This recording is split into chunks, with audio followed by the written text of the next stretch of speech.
Yo, what is going on, Headliner Nation? It's your boy, The Doc, and we are back for the Week 15 injury update show. First week of the fantasy playoffs for a lot of people. So hopefully you guys made the playoffs, but you guys know the deal by now. Each and every week, I, an actual doctor, go through the NFL slate, tell you about all the injuries that you need to know about for your fantasy playoff matchups this week. And we've got a lot of injuries to talk about, so let's jump into it.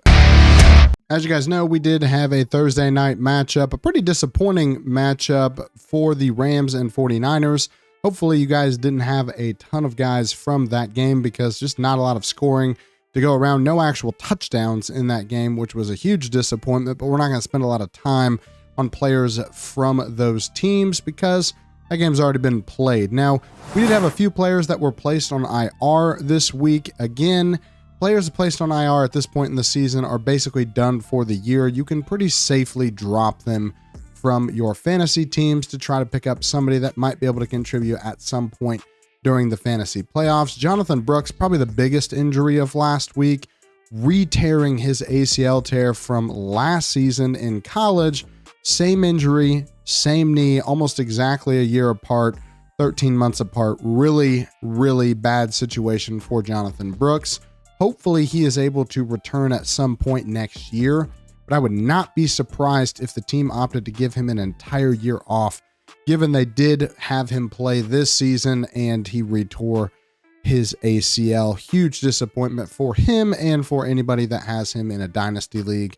But again, can be safely dropped at this point in redraft based on that ACL tear. Taysom Hill also confirmed with his ACL tear. He's done for the year. And then Dallas Goedert has a knee sprain, but has been put on IR. Again, not expecting him to come back during the fantasy playoffs. All three of those guys can be safely dropped off of your rosters. Next up, I'm actually going to start with the teams that play on Monday night, because those are the injuries that I think we have the least amount of information on right now. We actually have two Monday night football games.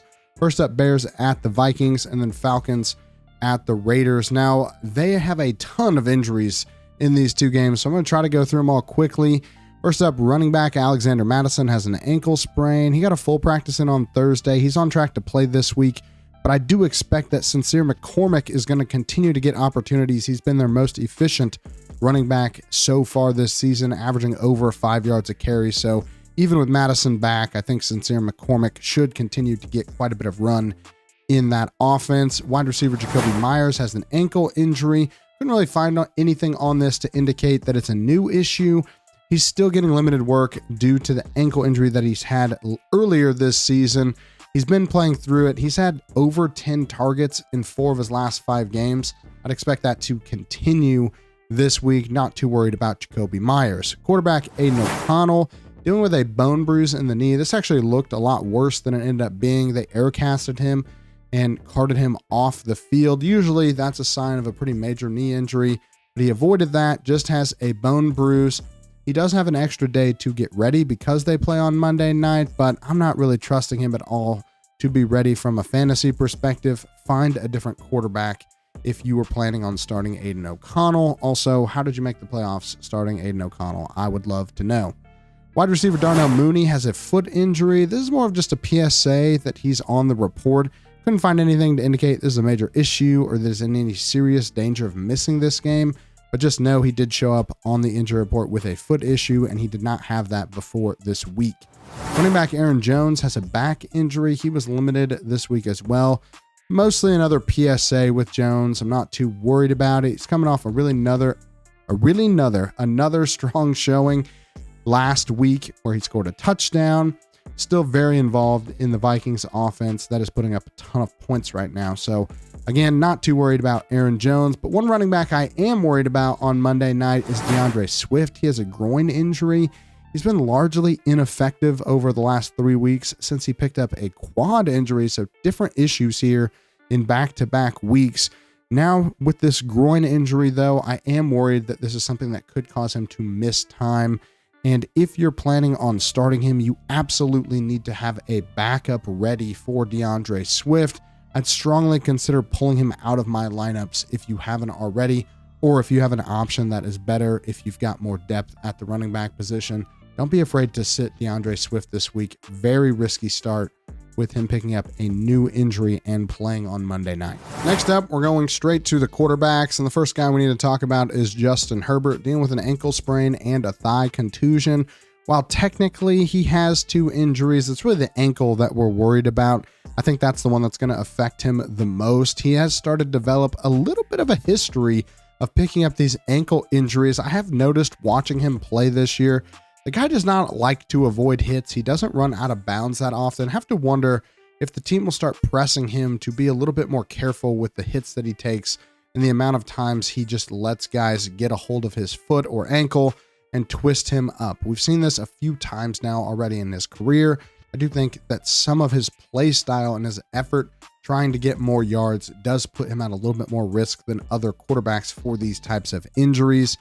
But it does sound like he's going to try to play through this.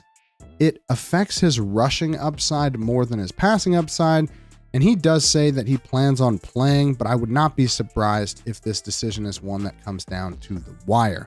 Now, quarterback Derek Carr, on the other hand, he has a left hand fracture and a concussion, has not practiced yet this week. The fracture's in his non-throwing hand, but he still has to be able to grip the ball and hold on to it and use that hand, so I would not be surprised if he is not able to play through this. Jake Haener actually came in and filled in for him last week, but I think Spencer Rattler has just as good of a chance of starting this week. He started a few games earlier this year, and he's a lot younger. I wouldn't be surprised if they let Spencer Rattler get a chance to start again if Derek Carr can't go, which is looking very likely. And then we've got quarterback Joe Burrow with his wrist and knee injuries, has been practicing in a limited capacity, but it's never a good thing to see the QB3 on the injury report heading into the fantasy playoffs. But what I could gather, there's not a whole lot of concern that he won't be able to play this week. He's in your lineup as long as he is going to be active, which does sound like this is not a very big issue, and I would expect him to be able to play for your fantasy team. Moving on to the wide receiver position. First up, we've got Justin Herbert's number 1 option, Ladd McConkey. Now, he's dealing with knee and shoulder issues, has been limited this week, and normally those back-to-back limited practices are a good sign, but he actually got 3 limited practices in last week before ultimately missing the game. Like Herbert, he's got a history of being kind of nicked up at this point, dating back to college, so I'm not surprised to see Ladd McConkey ending up on the injury report. Just something that he's done throughout his career. Never anything serious, but picking up those little injuries here and there just by the way he plays. He takes a lot of hits. He's not afraid of going over the middle, and so he's going to pick up more injuries than wide receivers that protect their body a little bit better. But if he does get a full practice in on Friday, I'm more confident that he will be fine this week. But if he's limited again, I'm not going to guarantee that he is going to go. You're going to have to keep an eye on him down to the wire. Moving on to wide receiver Jalen Waddle. He's got a hamstring injury. Limited practices so far this week. He's been limited again in practice, but that doesn't appear to be a major issue. Played 82% of the team's offensive snaps last week. He's on his best 3-game stretch of the season. He's a pretty solid flex option if he's able to go this week, and it doesn't look like he's in much danger of missing this game. Moving on to wide receiver Mike Evans. He's got a hamstring injury, has not practiced yet this week, but he's been doing that the last 2 or 3 weeks, so we're not super concerned about Mike Evans. I didn't see anything to indicate that he re-injured his hamstring from earlier in the season, but given his history, we're still paying a close attention to it as the weekend comes forward. And I do think that Mike Evans, again, pretty solid start. The team's very much still in playoff contention, and he's still able to put up big numbers, even if he doesn't get a lot of practice time. It sounds like this is just more mandatory rest, given his history and his age, and the fact that he's had this injury already this season. Moving on to wide receiver Malik Nabers. He has hip and groin injuries. Same issue, different week for Malik Nabers. He's had these groin issues / hip issues for the last month or so. He says this injury dates back to college, but it's really hampered him this first year. Actually kind of surprised that the Giants haven't shut Malik Nabers down yet. I think he's going to keep playing through this as long as they will let him. And if they're going to let him keep playing, you're going to keep putting him in your lineup because he is still good for consistent targets, even if he is not in the greatest offense in the world. Now, last wide receiver to talk about here, George Pickens, dealing with his own hamstring injury, has not practiced yet this week. And this injury is pretty frustrating for someone who had George Pickens in a lot of lineups last week and actually didn't get him out of a couple of lineups where I needed him to be out of the lineups when he wasn't playing. Was out of town and was driving last Sunday and just didn't get him out of my lineup. So even a guy who's doing this professionally can make mistakes in terms of getting injured players out, which just shows you how chaotic this year has been from an injury perspective. But again, a little disappointing to see the Steelers kind of pull the rug out from under us last minute. What's even more frustrating is that during that decision, this was called a game time decision, but is now considered a week-to-week injury after testing on the hamstring. They've done an MRI. It's a higher grade strain than they thought. And so we're not going to see George Pickens for a little while. And the Steelers are winning a ton of games. So if they keep winning and lock in a playoff spot, I would not be surprised if George Pickens misses even more time. You need to find a long-term replacement for him for the fantasy playoffs.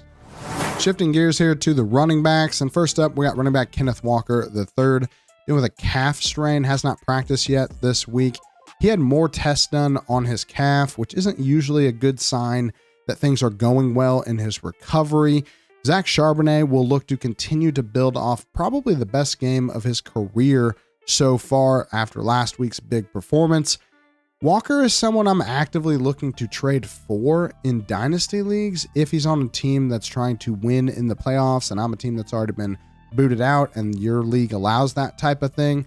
Kenneth Walker, even though he's had a bad season so far this year, still a guy that I'm looking to acquire in those dynasty leagues. He's still young, still has a lot of potential, just kind of having a rough year from an injury perspective at this point.